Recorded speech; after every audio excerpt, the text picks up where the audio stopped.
नमस्कार, स्वयंपाकघरमध्ये तुमचं स्वागत आहे। आज मी बनवणार आहे सुरमई फ्राय। तर त्यासाठी मी सुरमई स्वच्छ धुवून घेतली आहे।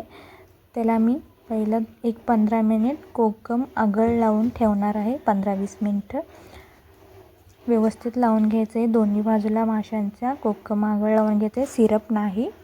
आता आपण एक पेस्ट बनवून घेणार आहे। त्यासाठी मिक्सरच्या भांड्यात लसूण घ्यायचा आहे, आलं घ्यायचं आहे आणि आपले घरातले मसाले जसे मी इकडे मालवणी मसाला, मीठ, हळद, धनेपूड, लाल तिखट आणि घरातले थोडं घरगुती चटणी असे घेतलेले आहे, ते टाकायचं आहे। आणि यामध्ये आपल्याला एक लिंबू पिळून घ्यायचा आहे।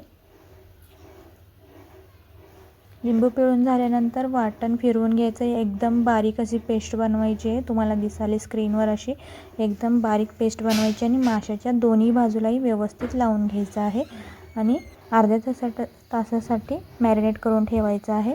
इकडे मी रवा घेतला आहे बारीक, तुमच्याकडे नसेल तर तुम्ही मिक्सरला फिरवून घ्या रवा। आपण याला आता माशाला कोट करणार आहे रव्याने।